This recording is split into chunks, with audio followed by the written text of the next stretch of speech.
Fala, meus queridos, estou aqui para dar uma aula para vocês, principalmente aí para os meus alunos do primeiro ano de 2023, primeiro A, B, C e D, que me pediram uma revisão para a prova que vocês vão fazer segunda, né? Então já decidi deixar registrado aqui um conteúdo, uma aula sobre as teorias de ácido e base, beleza? Isso vai servir para quem for meu aluno e tiver prova comigo segunda-feira, dia 23 de outubro, vai servir como uma revisão para a prova. E também para aqueles que só estão preocupados com as suas provas nas suas escolas, vai servir também para vocês estudarem um pouquinho. Então a gente vai estar falando, tá aí aparecendo para vocês na tela, a gente vai estar falando sobre funções inorgânicas, certo? São 4 funções inorgânicas: ácidos, bases, sais e óxidos. O que são funções inorgânicas? São grupos de compostos ali que têm características muito similares, certo? Especificamente a gente vai estar falando de ácidos nesse vídeo, mas mais específico que isso, porque ácidos são subdivididos em 3 teorias: a teoria de Arrhenius, a teoria de Bronsted-Lowry e a teoria de Lewis. Aqui eu vou abordar só a parte de ácidos da teoria de Arrhenius. No próximo vídeo falo das outras teorias e das outras funções inorgânicas também.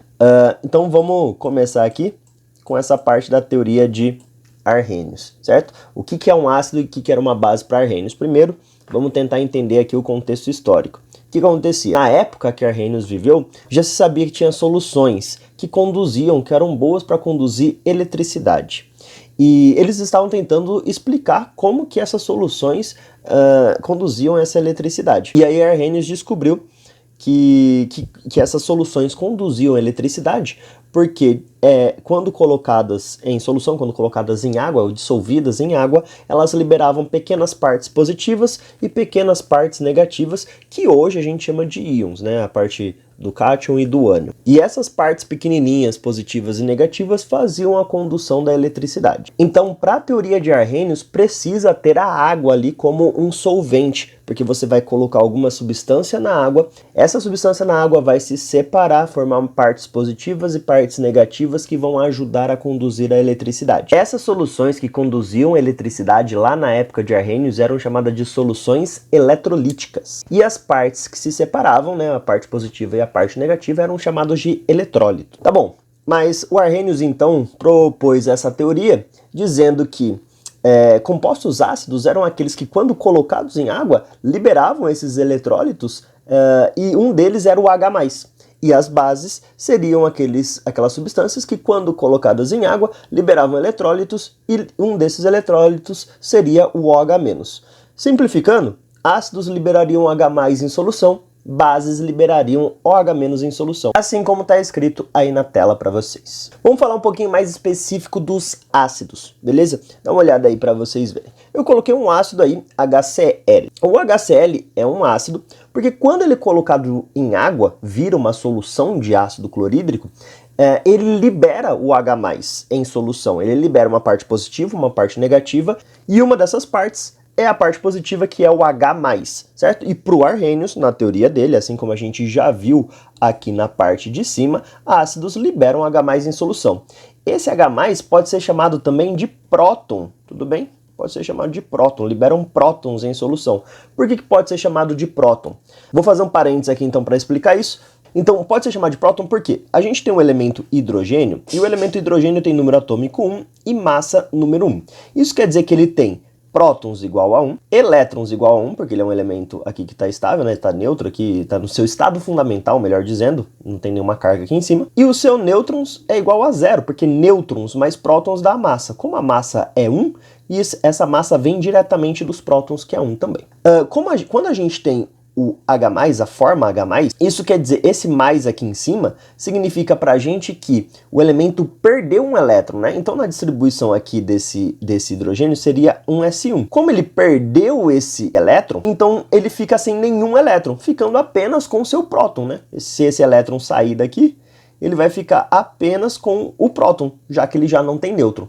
E como o próton é a carga positiva, e o hidrogênio H+ ficou apenas com ele, apenas com o próton, a gente pode chamar também o H+ de próton. Tudo bem? Então, é comum você encontrar alguns livros ou alguns lugares, algumas provas até, que falam que a teoria de Arrhenius diz que o ácido libera próton em solução. Vem daí. Mas vamos dar aqui uma olhada então nessa reação. HCl, ácido clorídrico, mais pra frente a gente vai falar também sobre a nomenclatura dos ácidos, HCl em solução, em água, tá? Eu posso escrever dessa forma, colocando a seta e o H2O em cima, eu posso escrever mais H2O também, não tem problema. E aí, o que acontece? A água, ela quebra a molécula do HCl. Quebra onde? Quebra exatamente aqui no meio, entre o hidrogênio e o cloro, certo? O HCl, ele é um composto molecular, porque ele faz ligação covalente. Lembram lá das aulas de ligações químicas? Então a gente tem o hidrogênio, que tem distribuição eletrônica 1s1, porque o número atômico dele é 1. Nós temos o cloro, que tem número atômico 17, e a distribuição eletrônica é 1s2, 2s2, 2p6, 3s2, 3p5. Então na última camada ele tem 7 elétrons, ficando dessa maneira aqui, né? Um elétron aqui para o hidrogênio, 7 para o cloro. Como eles precisam seguir a regra do octeto, ficar estável, eles fazem uma ligação covalente aqui, eles compartilham os elétrons. Isso os torna um composto molecular. Quando ocorre essa quebra pela água do HCl, essa quebra ela não é certinha, ela não é exatamente no meio, ela não quebra exatamente aqui, um elétron para o hidrogênio e um elétron para o cloro. Não, isso não vai acontecer. O cloro ele é muito mais eletronegativo do que o hidrogênio. Então um composto que é mais eletronegativo puxa os elétrons para si. Então esse elétron acaba ficando mais perto do cloro. E quando ocorre a quebra pela água, vai ocorrer uma quebra que a gente chama de quebra heterolítica. Hétero é diferente, lítico é quebra. É uma quebra diferente, não vai ser bem no meio. Então esse elétron que era do hidrogênio acaba ficando para o ladinho do cloro. E o cloro, tendo um elétron a mais, ele vai ficar com o sinal aqui, né? A gente vai indicar que ele tem uma carga negativa a mais do que positivas. Hidrogênio, que perdeu o seu elétron, o seu único elétron, acaba ficando com uma carga positiva a mais do que negativas, por isso que a gente simboliza com o sinal de positivo. Então, quando ocorre aqui a quebra, vai ficar H+, mais o Cl menos, que a gente acabou de comentar. Então, houve contato do HCl ali com a água, houve a quebra da molécula de HCl, e aí a gente tem liberação de próton ou também liberação de H+ em solução. Isso para arrênios classifica como um ácido. Posteriormente, a gente dá um nome, né? Veio alguns nomes, algumas nomenclaturas aí, e a gente chama essa reação de qualquer ácido com água uma reação de ionização. Por que isso? Porque como o HCl é um composto molecular, ele faz ligação covalente, ele é uma molécula, ele não tem ligação iônica. Mas o fato da quebra acontecer de forma heterolítica, né, onde os elétrons não ficam divididos ao meio certinho, um para cada elemento, a gente acaba formando íons em uma molécula que faz ligação covalente. Por isso que a gente usa o termo que os ácidos sofrem ionização. Eles não faziam ligação iônica, porém, após a quebra, eles acabam gerando íons. Agora vamos falar um pouquinho das bases para arrênios. Então eu coloquei uma base aí, NaOH, certo? Em água, novamente, posso escrever tanto NaOH mais H2O, quanto colocar certinho e colocar o H2O em cima, certo? Já no NaOH há um composto iônico, porque eu tenho um metal, o sódio no caso, e um ametal, 2 ametais, que é o oxigênio e o hidrogênio. Olha a distribuição eletrônica deles aí. Sódio, número atômico 11, 1s2, 2s2, 2p6, 3s1. Oxigênio, número atômico 8, 1s2, 2s2, 2p4. E hidrogênio, número atômico 1. Fiz até aqui a nossa estrutura. E coloquei 6 elétrons para o oxigênio, já que ele termina na camada 2, 2 mais 4 igual a 6. Um elétron na última camada, na camada de valência, né, para o hidrogênio. E um elétron na última camada para o sódio. O que acontece? Aqui entre oxigênio e hidrogênio a gente tem uma ligação covalente, porque os dois são ametais. Porém, entre o sódio e o oxigênio a gente tem uma ligação iônica, porque é um metal e um ametal. Essa ligação iônica ela se dá por alguém que doa elétrons e alguém que recebe elétrons, certo? Então, isso tudo para visar entrar na regra do octeto, né?